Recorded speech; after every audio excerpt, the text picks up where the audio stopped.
দেখছেন এটিএন নিউজের প্রতিদিনের আয়োজন নিউজের এক্সট্রা সহযোগিতায় ক্যামব্রিয়ান স্কুল অ্যান্ড কলেজ ও আলোক হেলথ কেয়ার অ্যান্ড হাসপাতাল। সাম্প্রতিক যে ঘটনা কিংবা সংবাদ আপনাকে সবচেয়ে বেশি ভাবায়, আপনি এর আরও বিস্তারিত জানতে চান, তেমন কোনো একটি বিষয় নিয়ে আমরা প্রতিদিন এই অনুষ্ঠানে আলোচনা করি। আমাদের আজকের বিষয় চাকুরির বয়সসীমা। আপনারা সবাই জানেন যে বাংলাদেশে মূলত সরকারি চাকরিতে প্রবেশের যে বয়স সেটা 30। তবে ক্ষেত্রভেদে মুক্তিযোদ্ধা, প্রতিবন্ধী কোটা কিংবা উপজাতীয় যে তাদের ক্ষেত্রে বা বিশেষ বিশেষ ক্ষেত্রে হয়তো 32, কোনো চাকরির ক্ষেত্রে 32 বয়সেও সরকারি চাকরিতে ঢোকা যায়। তবে মূলত বাংলাদেশে সরকারি চাকরিতে প্রবেশের বয়স 30 বছর। এবং এটি নিয়ে এই চাকরির বয়স একটু বাড়ানো, বিশেষ করে 35 করার ব্যাপারটি নিয়ে অনেক দিন ধরেই দাবি উঠছে, আন্দোলন হচ্ছে। আপনারা গতকালও আমরা দেখেছি যে যারা এই বিষয়টি নিয়ে আন্দোলন করছেন, দাবি করছেন, তারা একটা বড় একটা অংশ গতকাল ঢাকা রাজপথে নেমেছিলেন। তারা প্রধান উপদেষ্টার বাসভবনের সামনে গেছেন, সারাদিন সেখানে ছিলেন। অনেক ঘটনা আমরা দেখেছি এবং তারপর থেকে আলোচনা আসতে শুরু করছে। এটি নিয়ে একটা কমিটি গঠন করে দিয়েছে সরকার, যে এই সরকারি চাকরিতে 35 বছর হবে কি না, এটি একটি কমিটি গঠন করে দেওয়া হয়েছে। তো সব কিছু মিলে আজকে আমরা এই বিষয়টা নিয়ে কথা বলবো। আমাদের সঙ্গে দুজন অতিথি আছেন এই বিষয়টা নিয়ে কথা বলার জন্য। একটু পরিচিত হয়ে নিয়ে আমার সঙ্গে আছেন ডক্টর মোহাম্মদ আব্দুল মজিদ, তিনি সাবেক সচিব ও সাবেক চেয়ারম্যান জাতীয় রাজস্ব বোর্ড, এবং আমার সঙ্গে আছেন এই 35 প্রত্যাশী শিক্ষার্থীদের সমন্বয় পরিষদের কেন্দ্রীয় সমন্বয়ক আবু সাইদ সাদ। আপনাদের দুজনকে স্বাগত আমাদের অনুষ্ঠানে। আমি একটু আবু সাইদ সাদ আপনার কাছে শুরু করতে চাই। আমরা গতকাল তো দেখেছি এবং আজকে সম্ভবত আপনাদেরকে যে এই চাকরিতে বয়সের যে সময়সীমা নির্ধারণের জন্য একটি কমিটি করে দেওয়া হয়েছে সরকারের পক্ষ থেকে, তার সেই কমিটির যে প্রধান আব্দুল মুইদ চৌধুরী, তার সঙ্গে আপনাদের একটা কথা হওয়ার কথা ছিল। শেষ পর্যন্ত দেখা হয়েছে কি না, কথা হয়েছে কি না, এবং আপনাদের এখনকার অবস্থান কি, সর্বশেষ আপডেটটা জানতে চাই। আচ্ছা, আমাদেরকে কালকে বলা হয়েছিল যে আব্দুল মুইদ চৌধুরী স্যার যেহেতু জনপ্রশাসন সংস্কার কমিটির প্রধান, তো তার সাথে একটা আলোচনার মাধ্যমে আমরা যাতে আমাদের দাবিগুলো তুলে ধরি। তো আমরা আজকে সকালবেলা আব্দুল মুইদ স্যারের সঙ্গে যোগাযোগ করার চেষ্টা করছি। পরবর্তীতে আব্দুল মুইদ স্যার নিজে আমাদেরকে ফোন দিয়েছিল। ফোন দিয়ে আমাদেরকে বলছে যে আজকে দেখা করতে তিনি পারবেন না, কারণ আজকে তিনি সচিবালয়ে আসবেন না। পরবর্তীতে তিনি আমাদেরকে ফোন দেওয়ার কথা বলছিলেন। তো পরবর্তীতে আমরা আবারও কয়েকবার যোগাযোগ করি, যেহেতু যারা আন্দোলনকারী ছিল আজকে শাহবাগে উপস্থিত, তাদের একটা চাপ ছিল যে আমরা কি করতেছি। তো আব্দুল মুইদ স্যার আমাদেরকে অনেক আন্তরিকভাবেই বলছেন যে আমরা একটা কমিটি গঠন করছি এবং আমাদেরকে বলছেন যে আপনাদের 5 থেকে 7 জন, এর বেশি নয়, আপনাদের যারা আন্দোলনকারী আছে তাদের সাথে আমি আলোচনা করতে চাই। আমাদের একটা কমিটি গঠন করা হবে, সেই কমিটির সকল সদস্যর সাথে আপনাদেরকে নিয়ে আমরা একটা আলোচনা করব। তো আমি নিজেই আপনাদেরকে আমার সাথে আলোচনা করার সময় এবং সচিবালয়ে প্রবেশ করার জন্য সহযোগিতা করব। তো এটা আমি সাকিব স্যার কবে নাগাদ আপনি আমাদের দেখা করতে পারেন। তো আব্দুল মুইদ স্যার বলছেন যে 7 দিনের ভেতরে যেহেতু স্যার একটা রিপোর্ট দিবেন, তিনি আমাদেরকে বলছেন যে আমাদের সঙ্গে আলোচনা না করে এই রিপোর্টটা তিনি দেবেন না। তো তিনি অবশ্যই আমাদের সঙ্গে আলোচনা করবেন। তো আমরা একটু স্যারকে যখন বলি যে স্যার একটু আমাদের সাথে যাতে দ্রুত আলোচনা করা হয়, তো সেই প্রেক্ষিতে স্যার বলে যে ঠিক আছে, আগামীকালকে তোমাদের সাথে আমরা একটা আলোচনা করার জন্য চেষ্টা করব। আচ্ছা, মানে আগামীকাল আলোচনার সুযোগ, আগামীকালকে আলোচনার সুযোগ। এখন পর্যন্ত যে আপনারা দুই উপদেষ্টার সঙ্গে আপনারা গতকাল কথা বলেছেন, আজকে তার সাথে কথা বললেন, সবকিছু মিলে এখন পর্যন্ত কি মনে হচ্ছে যে কতটা ইতিবাচকভাবে বা তারা ব্যাপারটা দেখছে বলে আপনাদের মনে হচ্ছে সরকার? আসলে যেহেতু বর্তমান যে সরকার, এটা যেহেতু বৈষম্য বিরোধী আন্দোলনের মাধ্যমে সরকার, তো আমি বিশ্বাস করি যে তারা বিভিন্ন যে বৈষম্যগুলো আছে সেই বৈষম্যগুলো দূর করার জন্য অবশ্যই পদক্ষেপ গ্রহণ করবে। তো সেই প্রেক্ষিতে আমরা কালকে উপদেষ্টা আসিফের সঙ্গে প্রথম আলোচনা শুরু করি। পরবর্তীতে উপদেষ্টা নাহিদ তিনিও যুক্ত হন। তাদের সাথে দীর্ঘ সময় আমরা আলোচনা করি এবং তাদের সাথে বিভিন্ন বিষয়ে কথা বলি। আমি একসময় উপদেষ্টা আসিফকে একটা প্রশ্ন করছিলাম যে আপনি আমাদের আন্দোলনকে যৌক্তিক মনে করেন না অযৌক্তিক মনে করেন? যদি আপনি আমাদের আন্দোলনকে অযৌক্তিক মনে করেন, আমি সাদ এই আন্দোলনে আর থাকবো না।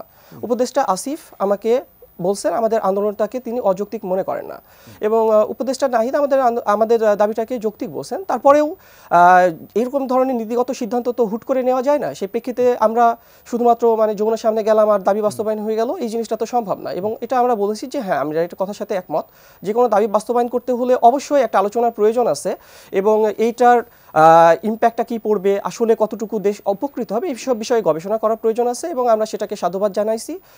আমাদের কাছে যেসব তথ্য আছে সেগুলো আমরা দিতে চাই এবং আমরা যেহেতু তাদের সাথে আলোচনার পরে আমরা তাদেরকে বলেছি যে আমাদের আন্দোলনটা আপনারা অযৌক্তিক মনে করেন কিনা, তারা যেহেতু বলছেন যে আমাদের আন্দোলনটা অযৌক্তিক না, আলোচনার পরে কিন্তু, তাহলে সেই প্রেক্ষিতে আমরা বিশ্বাস করি যে চাকরিতে প্রবেশের বয়সসীমা অতি দ্রুতই বৃদ্ধি পাবে। আচ্ছা, খুব ছোট্ট করে যদি আপনার দু একটি কারণ বলেন কেন আপনারা চাকরির বয়স মানে প্রবেশের বয়স 35 যাচ্ছে? আসলে চাকরিতে প্রবেশের বয়সসীমা 35 চাওয়ার অনেক কারণ আছে। আমি যেহেতু অল্প সময়, আমি জাস্ট 3টা কারণ একটু অল্প করে ছোট করে বলি।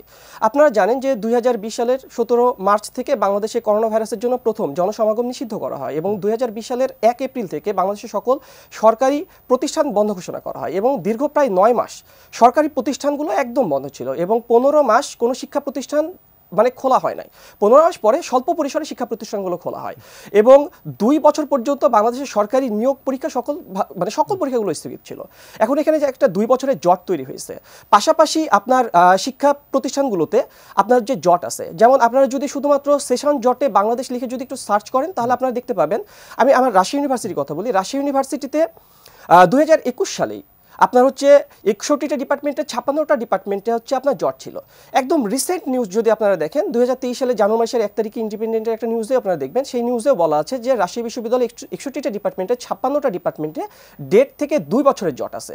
তার মানে প্রায় আমার 4 বছরের কোর্স শেষ করতে 2 বছর অর্থাৎ 6 বছর লাগতেছে। পাশাপাশি ন্যাশনাল ইউনিভার্সিটিগুলোর অবস্থা তো খুবই খারাপ।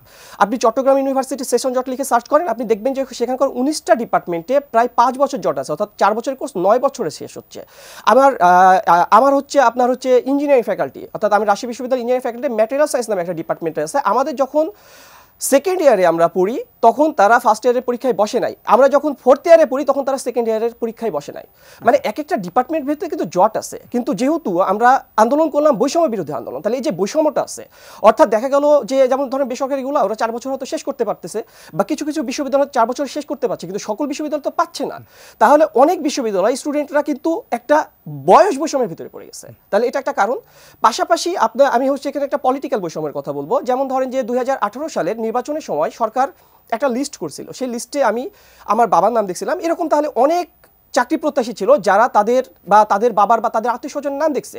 ওই সময় ওই সরকার যে লিস্টটা করছে, আর আপনি যদি একবার জানতে পারেন যে আপনার বা আপনার পরিবারের কারো ওই লিস্টে নাম আছে, তখন আপনার মাথায় আগে ঢুকবে আমি যতই পড়াশোনা করি আমি কি এই সরকারের সময় চাকরি পাবো? তাহলে এখানে কি আছে, আপনার একটা রাজনৈতিক বৈষম্য।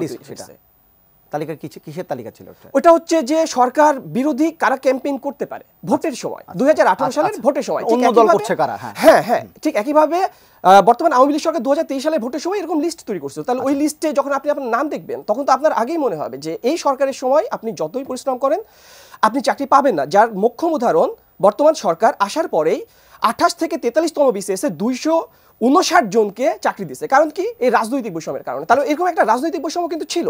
তাহলে আমি এরকম আরো অনেক বৈষম্যের কথা বলতে পারি, সময় যেহেতু কম তার মানে আমি কিন্তু 3টা বৈষম্যের কথা বললাম: করোনার সময় বৈষম্য, সেশন জটের বৈষম্য, রাজনৈতিক বৈষম্য। আবার আসবো আপনার কাছে। আমি ডক্টর মোহাম্মদ আব্দুল মজিদ আপনার কাছে আসতে চাই। আপনি এই আমি যদি একটু ছোট্ট করে জানতে চাই, আপনি সমর্থন করেন কিনা এই সরকারি চাকরিতে প্রবেশের বয়স 35 করা? এবং আরেকটি একটু জিজ্ঞেস করবো যে এখন সরকারি চাকরিতে প্রবেশের বয়স 30, 35 যদি করা হয়, বা 30 হইলেই যোগ্য, 35 হলেই কি কেন অযোগ্য হবে? এইটা একটু জানতে চাইবো আপনার কাছে। ধন্যবাদ। আমি সাঈদকেও আবু সাঈদ নামটি আমাদের কাছে অত্যন্ত খুব স্মৃতিবহ একটি নাম। সেই অঞ্চলেরই ছেলে সাদ অত্যন্ত সুন্দরভাবে বলেছে তার কারণগুলো।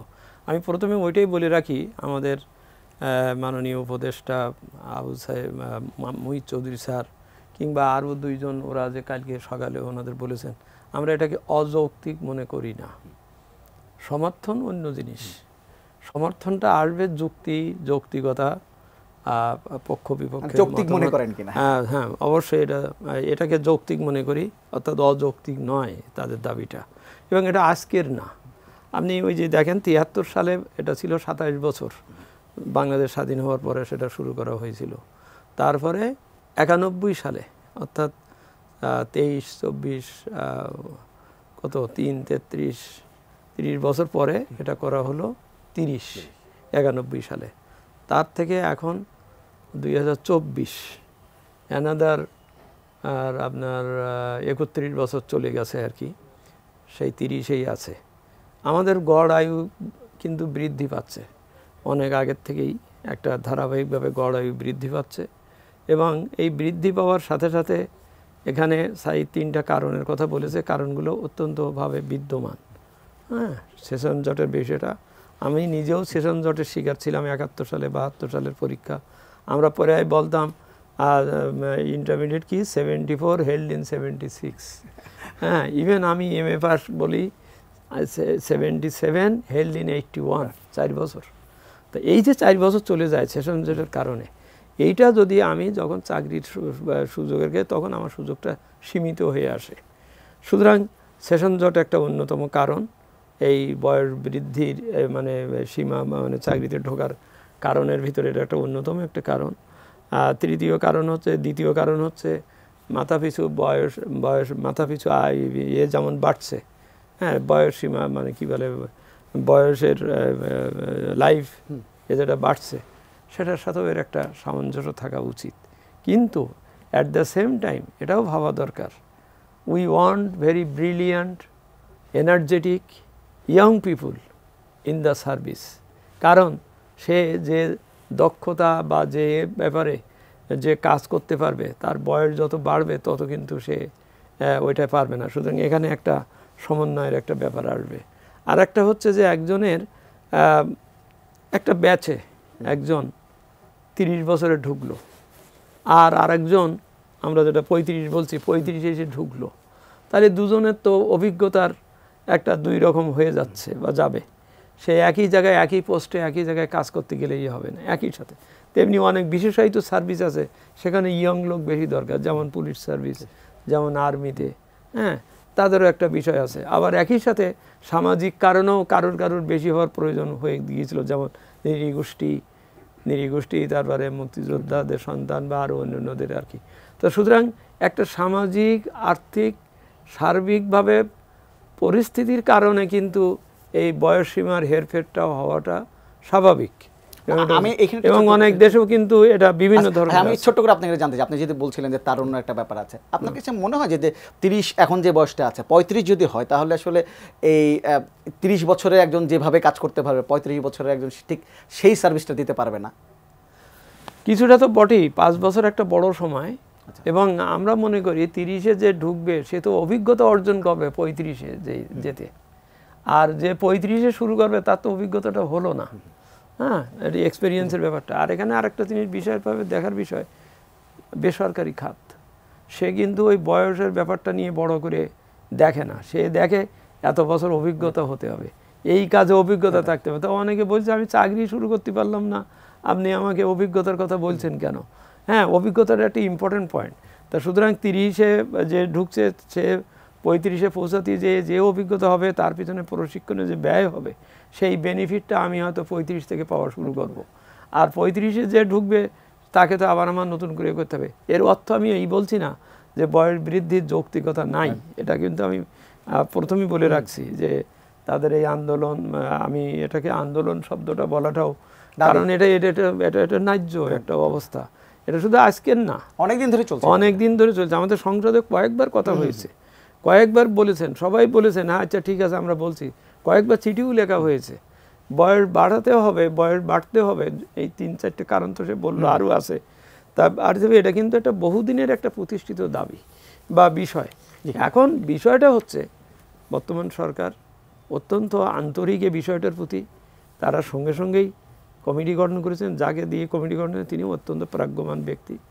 আমি অত্যন্ত আশাবাদী কালকে স্যারের সাথে ওনাদের কথা হলে একটা পয়েন্টে তারা ভালো ফলাফল হয়তো। হ্যাঁ এটা ঠিক যে আমি চাইলাম বন্দুক দেবেন পিস্তল, সেটা ধরনের হয়তো হতে পারে, সেটা অন্য জিনিস। কিন্তু আমি মনে করি সুযোগের মধ্যে একটা সমতা এবং সমন্বয়ের প্রয়োজন হবে, যে 35 না 30 এর মাঝখানেও হতে পারে বা এমনভাবে হতে পারে যে গ্র্যাজুয়ালি হতে পারে, কারুর বেলায় একরকমের থাকবে। আমি অবশ্যই প্রত্যাশা করব BCS-এর যারা সিভিল সার্ভেন্ট হিসেবে আসবে, মানে সুপিরিয়র পোস্টে আসবে, সে যত আর্লিয়ার আসবে তত আমাদের জন্য লাভ।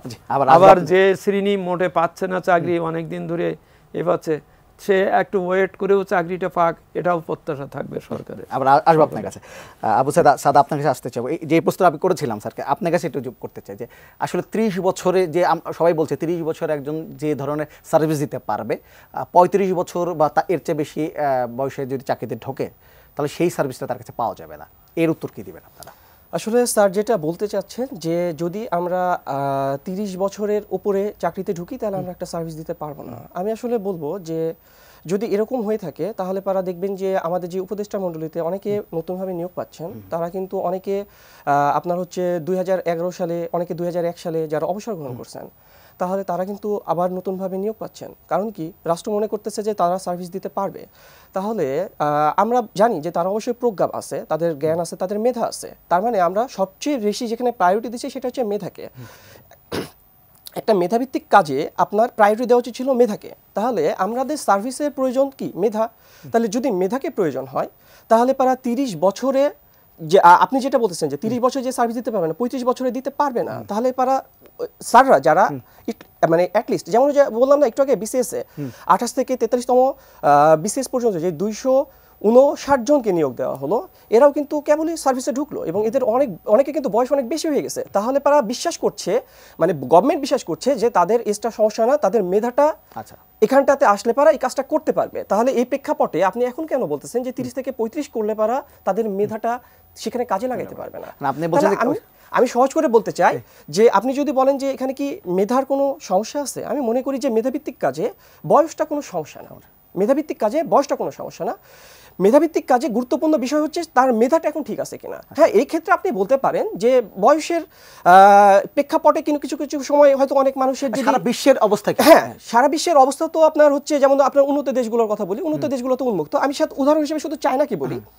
চায়নাতে প্রবেশের বয়সীমা 35 এবং 2023 সালে সে হচ্ছে ওদের একটা সাইলেন্ট মুভমেন্ট হয়েছে, ওনাদের স্ন্যাপচ্যাট একটা সাইলেন্ট মুভমেন্ট, কার্স অফ 35। অর্থাৎ চায়নাতে কিন্তু চাকরিতে প্রবেশের বয়সীমা 35। তো ওরা 35 বছর আছে সেই জন্য ভয় পাইতেছে যে 35 কেন থাকবে। তো কার্স অফ 45 ওটা দেখে তখন চায়না গভর্নমেন্ট ওরা ভাবে যে কি ব্যাপার, সবাই হঠাৎ করে কার্স অফ 35 লিখছে কেন। তো চায়না গভর্নমেন্ট তখন ওরা ভাবে যে এই সমস্যাটা কি ওরা বুঝতে হবে এবং ওরা মানুষের ভিতরে স্টাডি করে দেখে যে প্রত্যেকটা মানুষ একটা অ্যাংজাইটিতে ভুগছে যে 35 বছর পর্যন্ত এজ লিমিট আছে, সেই জন্য আমি জবটা পাবো কিনা। তখন ওদের গভর্নমেন্ট বোঝার চেষ্টা করছে যে আসলে সমস্যাটা কোথায়, সমস্যার সমাধান করতে হবে। তো চায়নার গভর্নমেন্ট ওরা পলিসি নিচ্ছে কি, ওরা ভাবছে যে আমার কোনো একটা নির্দিষ্ট এজ লিমিটের মানুষ কেন চাকরিতে যাবে না, অর্থাৎ ওকে আমাকে কর্মক্ষেত্রে কাজে লাগাইতে হবে। তাহলে কাজে লাগানোর জন্য কি করা যায়, তখন কিন্তু ওরা 35 থেকে বাড়ায় আবার 40 নিয়ে আসছে। আচ্ছা, ওরা এজ বৃদ্ধি করছে। কারণ কি, ওদের চাওয়া যে আমার প্রত্যেকটা এজ লিমিটের মানুষকে যাতে আমি কর্মক্ষেত্র নিয়ে আসতে পারি। এবং ওটা হচ্ছে চায়না ডেইলির একটা রিপোর্ট আছে, ওই রিপোর্টটা পড়লে দেখবেন ওখানে স্পষ্ট করে লেখা আছে যে যেহেতু মানুষের এখন বয়স বেড়ে গেছে, বয়স বেড়ে গেলে পারে এগুলো মানুষ শারীরিক পরিশ্রমের কাজ করতে পারবে না, কিন্তু এরা মেধাভিত্তিক কাজ করতে পারবে। সেজন্য ওরা এদেরকে মানে আরো উদ্বুদ্ধ করছে তারা যাতে গভর্নমেন্ট জবের দিকে আসে, যাতে ওরা মেধাভিত্তিক কাজের দিকে আসে। এই জন্য আমি স্যারের এই কথাটাকে মানে আন্তরিকতার সাথে একটু ডিনাই করব যে আসলে বয়সের সাথে মেধাভিত্তিক কোনো কাজের সম্পর্ক হইতে পারে। আমি মোহাম্মদ আব্দুল মজিদ আপনার কাছে একটু আসতে চাই। এই যে চাকরির বয়স 30 থেকে এখন 35, মানে আমি যদি 25 বছরে বা 27 বছরে কেউ একজন মাস্টার্স পাস করে, তারপরে সে 7-8 বছর ধরে এই সরকারি চাকরির পরীক্ষায় দিতে চায়, একটা আগ্রহ তার মধ্যে আছে, মানে সরকারি চাকরির প্রতি এক ধরনের আগ্রহ। আপনার কাছে কি মনে হয় কোন কোন ক্রাইটেরিয়াগুলো সরকারি চাকরিকে এতটা আকর্ষণীয় করে তুলছে? আমরা কিন্তু আবার সরকার বিভিন্ন দিক বলি যে সরকারি মন্ত্রী ভালো না, সরকারের অফিসার ভালো না, নানা ধরনের সমালোচনা করি, কিন্তু সরকারি চাকরিটাকে আবার খুব পছন্দ করছি। এটার কারণ হচ্ছে সরকারি চাকরির একটা নিরাপত্তা আছে, এর একটা পেনশন আছে, এর একটা নিশ্চয়তা আছে, এর একটা সিস্টেম আছে। ভিসাভিস প্রাইভেট সেক্টরের চাকরির অনিশ্চিত অত্যন্ত। কাল সকালে আপনাকে বলতে পারে আপনি কালকে তার এসেন না, এর কোনো সার্ভিস রুল নাই, ওর কোনো বিধান, কিছু তর্ক বিতর্ক করার কিছু নাই।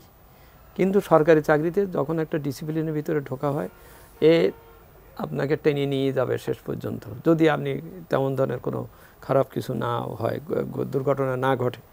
সেটা নিশ্চয়তার ব্যাপারটা একটু ইম্পর্টেন্ট। এটা সামাজিক সম্মান তো অবশ্যই সরকারি চাকরি যারা করে তারা সমাজের বিভিন্ন মানুষকে যেহেতু সেবা দেয়, সেই সূত্র ধরে তারা সম্মান তারা একটা পায়, স্বীকৃতি পায়। প্রাইভেট সেক্টরে ওইটা ওইভাবে হয়তো আসে না, এইসব কারণে। আচ্ছা, আর একটা হচ্ছে যে সরকারি চাকরির মর্যাদা, এটা তো অনেক আগের থেকেই আছে বা ছিল। ব্রিটিশরাই এই মোহটা মর্যাদাটা তারা বৃদ্ধি করে গিয়েছে এই কারণে যে দেশীয়দেরকে শাসন করবার জন্যে একটা সুলভ শ্রেণী সৃষ্টি করা, যারা নিজেদেরকে মনে করে যে ওদের থেকে এরা আলাদা এবং ওদেরকে যদিও বলে সেবক, কিন্তু আসলে শেষ পর্যন্ত ফ্রেন্ডস নট মাস্টার্স টাইপের একটা পরিস্থিতি তৈরি হয়ে যায়। এইসব কারণে সরকারি চাকরির প্রতি একটা ইয়ে থাকা উচিত বা হচ্ছে। আগ্রহ তৈরি। এটাও হবে না যদি না প্রাইভেট সেক্টর প্রচুর পর্যাপ্ত চাকরির সুযোগ সৃষ্টি করতে পারে এবং আমাদের দেশে তো প্রাইভেট সেক্টরের বিনিয়োগ তো বহুদিন স্থবির হয়ে আছে। প্রাইভেট সেক্টরের বিনিয়োগ স্থবির হয়ে থাকা মানেই হচ্ছে কোনো কর্মসৃজন সেখানে হচ্ছে না। তো ফলে এই যে এরা শিক্ষিত সবাই তখন ওই একমাত্র সরকারি চাকরির উপরে বা আশায় বা ভরসায় তার থাকতে হচ্ছে। সুতরাং এই পরিস্থিতিটাকে, এই যে সরকারি চাকরির প্রতি অতিরিক্ত মোহর ব্যাপারটাকে ডাইভার্ট করার একটাই ভালো উপায়, অন্যতম উপায় হচ্ছে প্রাইভেট সেক্টরে চাকরির সৃজন হওয়া, বিনিয়োগ হওয়া, প্রশিক্ষণের সুযোগ থাকা। তো সেইটা যেহেতু হয়ে আছে, সেই জন্য যেমন আমরা একটা জিনিস লক্ষ্য করি, আমাদের এখান থেকে যেসব ছেলেমেয়েরা উচ্চশিক্ষার জন্য বাইরে যাচ্ছে সে আর আসতে চাচ্ছে না। কারণটা কি? সে এখানে এনভায়রনমেন্ট পাচ্ছে না। আমাদেরকে এনভায়রনমেন্ট তৈরি করতে হবে যাতে সে কাজ করতে পারে। আচ্ছা, আমি তো আবু সাইদ সাদ আপনার কাছে আসতে চাই। আমি তো প্রতি বছর আমরা দেখি কিন্তু সরকারি চাকরিতে যে আবেদনের সংখ্যা এটা বাড়ছে, লাখ লাখ হয়ে যাচ্ছে। এখন যদি বয়সসীমা আরও বাড়ানো হয়, 35 করা হয়, তাহলে তো এই সংখ্যাটা আরও বাড়বে। তো এই যে এই প্রতিযোগিতাতে এক ধরনের কি সমস্যা তৈরি করবে না? আপনি সহজ কথায় বলতে চাচ্ছেন যে বাংলাদেশ সরকারের তো সকলকে সরকারি চাকরি দেওয়ার সক্ষমতা নাই। আচ্ছা, এটা আপনি যেটা বলছেন আমি আপনার কথার সাথে একমত, কিন্তু এই প্রেক্ষিতে আমি জাস্ট একটা জিনিস বলবো যে সমস্যাটা তাহলে তৈরি হচ্ছে কোথায়? সমস্যাটা তৈরি হচ্ছে আমাদের শিক্ষা প্রতিষ্ঠানগুলোয়। আমাদের শিক্ষা প্রতিষ্ঠানগুলো আমাদেরকে শিক্ষিত করতেছে, অর্থাৎ সার্টিফিকেট দিচ্ছে, কিন্তু কর্মক্ষম করতে পারতেছে না। অর্থাৎ আমি কেন এই আন্দোলন করতে আসবো? কারণ 30 ইয়ার এটা হচ্ছে গোল্ডেন পিরিয়ড অফ টাইম। অর্থাৎ এই সময় আমি জীবনকে গড়বো, আমি জীবনকে না গড়ে এই আন্দোলনে আসছি। অর্থাৎ এই আন্দোলনে আসা মানে জীবন নষ্ট হওয়ার একটা আন্দোলন। আমি আমার জীবন নষ্ট হওয়ার আন্দোলনে কেন আসলাম? এই দায়ভারটা কার? এই দায়ভারটা হচ্ছে আমার শিক্ষা ব্যবস্থা। তাহলে এই শিক্ষা ব্যবস্থা কি করছে? এই শিক্ষা ব্যবস্থা আমাকে কর্মদক্ষ করে তুলতে পারে নাই। যে প্রশ্ন আপনি স্যারকে করছেন সেই প্রশ্নের উত্তরটা আমি ঠিক এই জায়গা থেকেই দিব। যেহেতু আমরা কর্মদক্ষ হয়ে উঠতে পারি নাই, সেই কারণে আমরা বুঝতে পারি না যে আমরা কি করব। আমরা কি শিখেছি? আমরা শুধু শিখেছি যে আমি একটু পড়তে পারি, একটু পড়ালেখা করে আমি কিছু করতে পারি। তখন আমি ভাবি যে আমি তো পড়তে পারি, আমি তাহলে পড়ালেখা করে আমি একটা তাহলে চাকরি পাইতে পারি। তখন আমি ভাবি যদি আমার বয়সটা বৃদ্ধি পায় তাহলে আমি একটা চাকরি পাবো, বা আমি একটা স্বপ্ন দেখি যে আমি একটা চাকরি পাবো। তাহলে এখন কর্মদক্ষ করার জন্য অবশ্যই এডুকেশন সিস্টেম পরিবর্তন হওয়া প্রয়োজন ছিল। এখন আপনি আমাকে প্রশ্ন করতে পারেন আপনারা তাহলে কেন এডুকেশন সিস্টেম পরিবর্তনের জন্য আন্দোলন করছেন না? বিষয় হচ্ছে যে সেই কাজটা তো আমার না, কারণ আমি অলরেডি একটা সিস্টেমের ভিতরে যাই, আমি একটা ট্র্যাপের ভিতরে পড়ে গেছি। এটা মনে করেন একটা ফাঁদ, এই ফাঁদের ভিতরে আমি পড়ে গেছি। এবং আমি শুধু একা না, আমাদের গোটা জেনারেশনটা এই ফাঁদের ভিতরে পড়ে গেছে বলে এই জেনারেশনটা চাকরিতে প্রবেশের বয়সীমা 35 যাচ্ছে। তাহলে এই জেনারেশনটাকে ফাঁদ থেকে মুক্ত করতে হলে পারাতে অ্যাটলিস্ট এই মুহূর্তে তো বয়স বৃদ্ধি করা প্রয়োজন। আপনি তো একটা জেনারেশনকে ডিনাই করতে পারেন না, কারণ এই জেনারেশনটাই তো ভবিষ্যতে দেশ গড়বে। অর্থাৎ স্যাররা যেমন নেক্সট জেনারেশন, স্যারদের সার্ভিসটা কিন্তু গুরুত্বপূর্ণ। কারণ কি, স্যাররা আমাদের জেনারেশনের সময় একটা কাজ করছে বলে এখন স্যাররা যে জেনারেশন আছে সেই জেনারেশন থেকে আমাদের দেশকে আরও সার্ভিস দিতে পারছে। তাহলে আমি যদি এই সময় সার্ভিসটা দেওয়ার মতো যোগ্যতা অর্জন না করতে পারি, তাহলে পরবর্তীতে যাই আমি 35 আপনি করেন না, আমি তো হতাশ। আমি এইভাবে হতাশ হয়ে আমি যে স্যারদের বয়সে যখন যাবো আমি তখনও হতাশ জেনারেশনই থাকবো। তার মানে আপনারা শিক্ষা ব্যবস্থাতে ত্রুটি করে এমন একটা জায়গা তৈরি করছেন যে জায়গার কারণে কর্মদক্ষ হচ্ছে না। আর এই কারণে কি হচ্ছে, প্রতি বছর গ্র্যাজুয়েট বাড়তেছে, ক্যান্ডিডেট বাড়তেছে, কিন্তু ভ্যাকেন্সি বাড়তেছে না। তো এই সমস্যার সমাধান করার জন্য সর্বপ্রথম আপনাকে মানুষের কর্মদক্ষ করার জন্য ব্যবস্থা গ্রহণ করতে হবে। কিন্তু ওই যে বললাম যে জেনারেশন এখন ট্র্যাপে আছে, এই ট্র্যাপ থেকে এদেরকে মুক্ত করার জন্য হলো বয়স বৃদ্ধি করতে হবে। এবং আমি স্পষ্ট করে বলতে পারি বয়স বৃদ্ধির মাধ্যমে, অর্থাৎ চাকরিতে প্রবেশের বয়সীমা 35 করা এবং চাকরির পরীক্ষার সামান্য একটু পরিবর্তন করলে পারা বর্তমান যে জেনারেশন ট্র্যাপে আছে না, এই ট্র্যাপটাকে বের করতে পারবেন। এই জন্য আপনাকে চাকরির নিয়োগ পরীক্ষা একটু পরিবর্তন করতে হবে। আমি উদাহরণ হিসেবে কি বলতে পারি? প্লিজ। আচ্ছা, আমি উদাহরণ হিসেবে বলি, বিশেষ পরীক্ষা আপনারা জানেন 900 মার্কের একটা পরীক্ষা হয়। 900 মার্কের পরীক্ষার ভেতরে 50 মার্কের একটা আইসিটি কোর্স আছে, যে আইসিটি কোর্স শিখে কোনো লাভ হয় না। ঠিক একইভাবে এখানে 50 মার্কের বিজ্ঞান আছে, সেটা শিখেও আমার মনে হয় না যে এটা সার্ভিসে কোনো কাজে দেয়। তো আমার কথা হইতেছে যে আপনারা জানেন বাংলাদেশের প্রত্যেকটা গ্র্যাজুয়েটের স্বপ্নই হচ্ছে আমরা সরকারি চাকরি করব। তো একটা প্রবাদ আছে যে কাটা দিয়ে কাটা তোলা। তাহলে সে যেহেতু এই জায়গাতেই আসতে চায়, সে জানে যে আমি এটাই স্টাডি করব, তাহলে আপনি কেন চাকরির পদ্ধতিতে একটু পরিবর্তন আসছেন না? যে এই 900 মার্কের সিস্টেমে, যে বললাম না 100 মার্কে বাদ দিয়ে এখানটাতে আমি এমন একটা কোর্স যুক্ত করবো যে কোর্সটা পড়লে এই ছেলেটা বিশেষ পরীক্ষা দিতে এসে দেখা হলো যে 25 বছরে শুরু করলো, 30 বছরে এসে তার মনে হলো আমি এতটা যোগ্য হয়েছি, দরকারই নাই। আচ্ছা। তাহলে আপনি কি চাকরির পরীক্ষার পদ্ধতি একটু চেঞ্জ করেন? এই চেঞ্জের মাধ্যমে আমরা যে জেনারেশনটা ট্র্যাপে পড়ে গেছি, এদেরকে ট্র্যাপ থেকে মুক্ত করেন। সাদা চমৎকার কথা বলেছেন আপনি। কথার সূত্র ধরে জানতে চাই, আপনি বললেন যে বাংলাদেশের প্রতিটা গ্রাজুয়েটের একটা স্বপ্ন হচ্ছে সরকারি চাকরি করা। কেন এই স্বপ্নটা কেন? ইন্টারপ্রেট আপনি তো উদ্যোক্তা হতে পারেন, কেন সরকারি চাকরি করতে হবে? আসলে এনভায়রনমেন্টটা আপনার কি সেটা বুঝতে হবে। যেমন আপনি যদি ইউরোপে যান, তার আপনার উদ্যোক্তা হওয়ার স্বপ্ন দেখে, কেন? কারণ তাদের দেশের এনভায়রনমেন্টটা ঠিক ওরকম, আবার ওইটা ফ্রেন্ডলি। আপনার দেশে আপনি কিভাবে উদ্যোক্তা হবেন? আপনি একটা আইডিয়া জেনারেট করবেন, আইডিয়া জেনারেট করে আপনি একটা ব্যবসায় যাবেন। আপনি একটা ব্যবসা কেবল শুরু করেছেন প্রতিষ্ঠান, দেখবেন যে যারা হচ্ছে পলিটিক্স করে বাংলাদেশে পলিটিক্সের এদের পলিটিক্স এদের পেশা। এই পেশার আয়ের উৎস কি? চাঁদাবাজি আর কমিশন বাণিজ্য। এই বাদ দিয়ে কি এই পেশার কোনো আয়ের উৎস আছে? তার মানে আপনি উদ্যোক্তা হবেন, উদ্যোক্তা হওয়ার জন্য একটা পদক্ষেপ নিয়েছেন, সেই পদক্ষেপ নিয়ে আপনি কেবল উদ্যোক্তা হইতে গেছেন। এসে বলবে যে আমাকে এত টাকা দেওয়া লাগবে, আমাকে এত টাকা দেওয়া লাগবে, আমার 10 লাখ টাকা পুঁজি, 10 লাখ টাকা তারাই চাই। সেই পরিবেশের কথা তাহলে আপনি কোথায় পাবেন? আমি একটু আব্দুল মজিদ আপনার কাছে জানতে চাইবো, এই যে উদ্যোক্তা হওয়ার ব্যাপারটা সাদু যেমন বলছিল, একটা পরিবেশ নাই। আমি যদি বাংলাদেশে, আপনার কি মনে হয় যে যদি এই পরিবেশটা ঠিক করা যায় তাহলে চাকরির প্রতি মোহ কিংবা যে চাপ সেটা অনেকখানি কমে যাবে? অবশ্যই আমি সাদের সাথে একদম একমত এবং যথার্থই বলেছে, সেটা বলেছে এই। এবং আমি আমার আগের বক্তব্যে লাস্টে ওইটাই বলেছিলাম যে বিদেশে পড়াশুনো করতে যাচ্ছে, সে আর ফিরতে চাচ্ছে না। আমি কিন্তু এটাকে মানব পাচার বলি, হ্যাঁ, মানব সম্পদ পাচার বলি। টাকা পাচার দোষ, তেমনি এটা একটা মানব পাচার। কারণ আমি বহু বিজ্ঞ বা অভিজ্ঞ বিজনেসম্যানদের জানি, বা যারা বলেন যে ভাই আমি এত কষ্ট করে ইন্ডাস্ট্রিটা গড়ে তুললাম, এখন আমার ছেলেমেয়েরা এটার ভার নিতে চাচ্ছে না, আসতে চাচ্ছে না। বলে তোমার দেশে আমি কী করতে যাবো? স্যার যেটা কিছুক্ষণ আগে বললো, পরিবেশই তৈরি করা হয়নি। পরিবেশ অনুকূল না হলে পর বেসরকারি খাতেও চাকরি করার অনুকূল পরিবেশ সৃষ্টি হলেই আমি মনে করি এই দিক থেকে প্রেশারটা কমে যাবে। ওটা কথাটাও যথার্থ বলেছে। একটা গ্রুপ, একটা জেনারেশন কিন্তু ট্র্যাপের ভিতর পড়ে গেছে। একটা গাছের কেমন উপরেও ভালো, নিচেও ভালো, মাঝখানে এক জায়গায় পচা লাগছে, মানে পচন ধরেছে, ও গাছটা সব শেষ, ওদিকেও শেষ, এদিকেও শেষ। তো সেই জন্যেই we have to give a very earnest look at this, এই ট্রাফের ব্যাপারটা ওদেরকে উদ্ধার করার জন্য। সেই জন্যই এই যে 35 বছরের আন্দোলন, এটাকে আমি এটা চিরন্তন চিরজীবী একটা পদ্ধতির দিকে আমি যেতে চাচ্ছি না, বলছি না। একটি বিশেষ সময়ের প্রয়োজনে, একটি বিশেষ গ্রুপকে সক্ষম করে তোলার প্রয়োজনে, তাদের হতাশাটাকে দূর করে দেওয়ার প্রয়োজনে, তাদেরকে কর্মধারার ভিতরে নিয়ে আসার ব্যাপারে একটা জিনিস খেয়াল রাখতে হবে। আমরা কিন্তু এটা ডেমোগ্রাফিক ডিভিডেন্ডের কালের মধ্যে বাস করতেছি।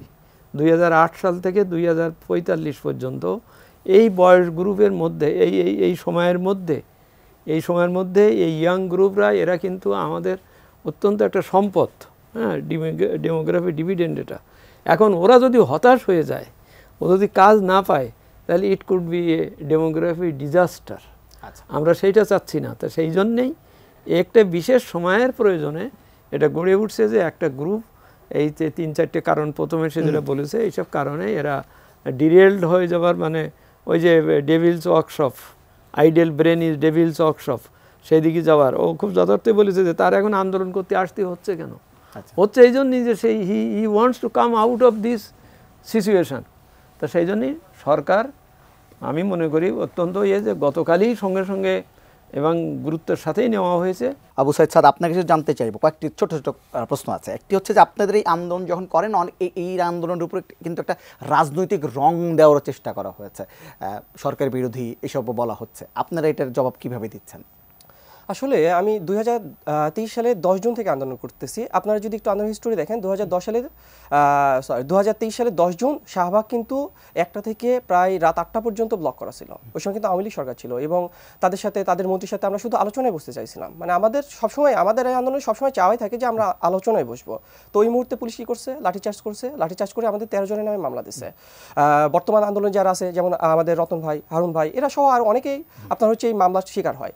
তো আপনার হচ্ছে পরবর্তীতে আমরা হচ্ছে আরও ওই সরকারের আমলে অনেকবার আন্দোলন করছি। আমি শুধু গুরুত্বপূর্ণ আরেকটা ডেট বলি, যে 27 অক্টোবর 2023 সেদিন আমরা আন্দোলন ছিলাম। আপনারা জানেন 28 অক্টোবর সরকার বিরোধী, অর্থাৎ প্রত্যেকটা রাজনৈতিক দলে সরকার বিরোধী আন্দোলন ছিল। তাহলে 27 তারিখে কিন্তু ওই সময় আমরা আন্দোলন ছিলাম। ওই সরকারও কিন্তু আমাদেরকে বলতো যে আমরা জামাত শিবির বা বিএনপি পন্থী। এই জন্য আমরা আন্দোলনগুলো করি সরকারকে বিব্রত করতে। সহজ কথা বলতে ওই সময় তাহলে আমরা ওই সরকারকে বিব্রত করছি, এখন তাহলে যদি এখনো কেউ যদি আমাদেরকে পলিটিসাইজ করতে চায় তাহলে এখন তারা আমাদেরকে তাহলে বলে ছাত্রলীগ। কারণ আমি ওই সময় ছিলাম জামাত শিবির, এখন আমি তাহলে ছাত্রলীগ। সহজ কথা বলতে গেলে পারে একটা যৌক্তিক আন্দোলনকে যৌক্তিকভাবে না দেখে পলিটিসাইজ করার একটা চেষ্টা সবসময় থাকে। আরেকটা প্রশ্ন, সেটা হচ্ছে যে আপনারা যেহেতু কমিটির প্রধানের সাথে কথা বলবেন সব কিছু মিলে, যদি শেষ পর্যন্ত সরকার 35 না করে 33, 32, 31, 34 এই ধরনের যে কোনো একটা রাজি হয়, আপনারা কি মানে বয়স যদি বলে আপনারা কি রাজি হবেন?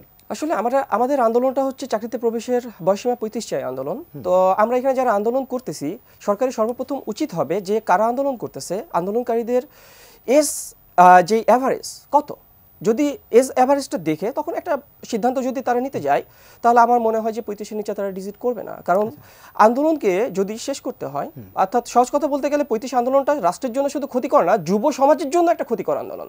অর্থাৎ এটা যুবকদেরকে ধ্বংস করার আন্দোলন। তো এই যুবকদেরকে ধ্বংসের হাত থেকে বাঁচানো, আর আমি কিন্তু বলছি একটা নির্দিষ্ট যুবক জেনারেশন একটা ট্র্যাপে আছে, তাদেরকে মুক্ত করার জন্য আমার বিশ্বাস যে বর্তমান গভর্নমেন্টের উপর আমার সম্পূর্ণ আস্থা আছে, তারা যৌক্তিকভাবে চিন্তা করবে এবং তারা অবশ্যই বয়সীমা 35 করবে।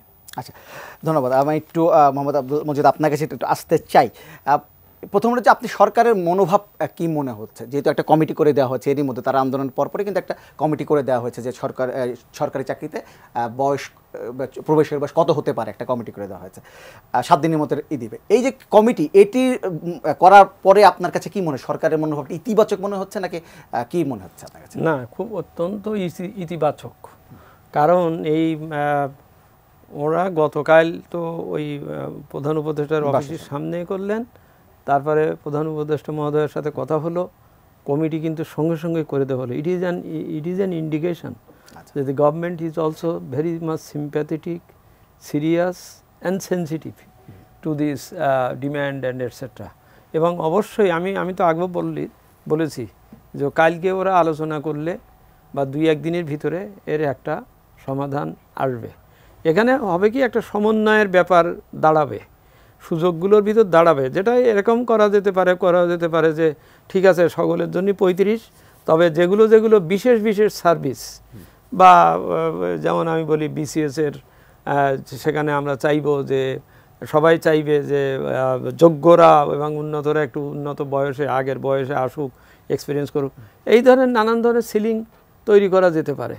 এটা কিন্তু বহু দেশে আছে, আমার দেশেও আছে। আমি বললাম যে নৃতাত্ত্বিক ওদের জন্য 32, 37, ওর 35, ওর 33, এইরকম আর কি করবা। বলা থাকবে যে 35 ঠিক আছে, সবাই 35 পর্যন্ত তোমার লিমিট, ঠিক আছে, কিন্তু তুমি এই সার্ভিসে আসতে গেলে আমরা এখানে এই ধরনের লোক চাচ্ছি, এই বয়সের সীমার একটা নোশনাল ধারণা এখানে থাকবে। অর্থাৎ competition, survival is for the fittest. যে ফিট করবে, যেখানে ফিট করবে সে ওখানে দাঁড়িয়ে যাবে, থাকবে।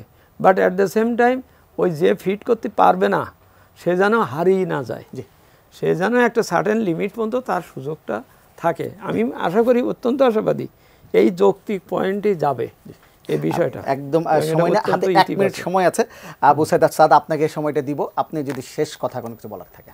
আমার শেষ কথা, আমি স্যারের সর্বশেষ যেই কথা ছিল আমি স্যারের সাথে একমত পোষণ করতেছি। এবং এক্ষেত্রে আমি যদি বলি যে যেমন থাকবেন এনটিআরসিতে 35 আছে, একজন শিক্ষক হওয়ার জন্য আমি মনে করি বয়সের সীমা থাকাই উচিত না। কেন সীমা থাকা উচিত না? কারণ শিক্ষকতা করতে পারা, আপনি একটা সরকারি স্কুলের শিক্ষক হবেন, আপনি একটা সরকারি কলেজের শিক্ষক, অর্থাৎ বিশেষ শিক্ষা, এইখানে আপনার যদি 50 বছরে কেউ ঢুকতে চায়, এখানে বাধা কোথায়? দেখা গেল একজন হাউস ওয়াইফ, সেই হাউস ওয়াইফ হচ্ছে আপনার তার সন্তান আছে দুটা সন্তান লালন পালন করার পরে সেই সন্তানগুলো এখন বড় হয়েছে, তারা ইউনিভার্সিটি চলে গেছে, এখন বাসায় সে একা। তার মনে হলো যে আমি তো যোগ্য, আর একটা এন্ট্রান্স পরীক্ষার মাধ্যমেই তো সে যাবে, তো তার মনে হলো যে আমি এখন বিশেষ শিক্ষা ক্যাডারে যাইতে চাই, তাকে বাধা দেওয়ার তো আমার মনে হয় না কোনো উচিত আছে। আমি কিন্তু বলছি যে প্রত্যেকটা এজ লিমিটের মানুষকে কাজে লাগানো রাষ্ট্রের উচিত।